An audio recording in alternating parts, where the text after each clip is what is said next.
வணக்கம். மார்கழி மாதம் 22ஆம் நாள் திருப்பாவையில் 22வது பாசுரம். அங்கன்மா ஞாலத்தரசர் அபிமான பங்கமாய் வந்து நின் பள்ளி கட்டி கீழே சங்கம் இருப்பார் போல் வந்து தலை பெய்தும் கிங்கினி வாய் செய்த தாமரை பூ போல செங்கன் சிறு சிறிதே எம்மேல் விழியாவோ. திங்களும் ஆதித்யனும் எழுந்தாற்போல் அங்கன் இரண்டும் கொண்டு எங்கள் மேல் நோக்கதியில் எங்கள் சாபம் இழிந்தேலோர் எம்பாவாய். விளக்கம்: உய்யும் வழியொன்றும் காணாமல் உன் கழல்களே சரணம் சரணம் என்று உன்னிடம் புகழடைந்தோம் என்று முன்னைய பாசுரத்தில் திரு ஆய்ப்பாடி பெண்கள் கண்ணனை சரணடைந்த திறத்தினை கண்டும்.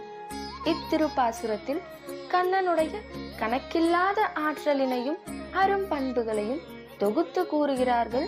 அவர்கள் இடமகன்ற இப்பெரிய உலகமே நம்முடையது என்ற தருக்கில் திரிந்த அரசர்கள் அந்த தருத்து நீங்க பெற்றவர்களாய் உன் பள்ளி அறையில் நீ படுத்து கொண்டிருக்கும் கட்டிலுக்கு அருகில் கூட்டமாக கூடி இருப்பது போல் நாங்களும் உன் திருக்கல்யாண குணங்களில் ஈடுபட்டு தோய்ந்து எங்கள் சொந்த அபிமானம் நீங்க பெற்றவர்களாய் உன்னிடம் வந்து சேர்ந்தோம் என்கிறார்கள்.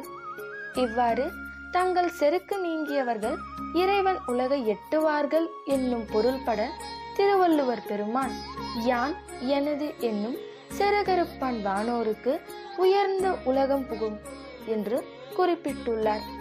கிண்கிணியன் வாய்ப்போல சிறிதே மலர்ந்திருக்கும் தாமரை பூ போல விளங்குகின்ற உன்னுடைய திருமுகத்திலே இருந்து அருள்பாலிக்கும் உன்னுடைய செக்க சிவந்த கண்கள் ஒரு சிறிதேனும் எங்கள் மேல் விழியாவோ. அவ்வாறு விழித்தால் அது ஆகாதோ என்று கண்ணனுடைய கருணை கண்கள் தங்கள் மேல் பதிய வேண்டும் என்று இறங்கி ஏங்கி கேட்டுக்கொள்கிறார்கள். இவ்வாறு இறந்து கேட்டும் கண்ணன் சிஞ்சித்தும் கருணை காட்டவில்லை.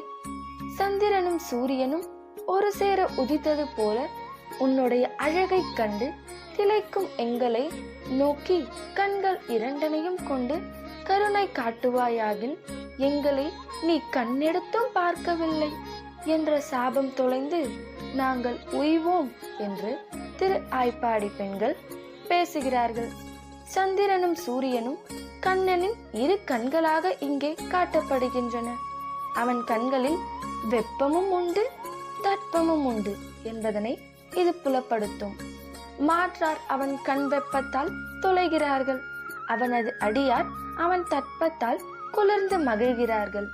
இவ்வாறு இரு திருப்பாசுரத்தில் கண்ணன் மாட்டு காதல் மீதூர பெற்ற திரு ஆய்ப்பாடி பெண்கள் அவனை வாழ்த்துவதே தங்களுடைய வாழ்வாக அமைகிறது என்பதனை புலப்படுத்தியிருக்க காணலாம்.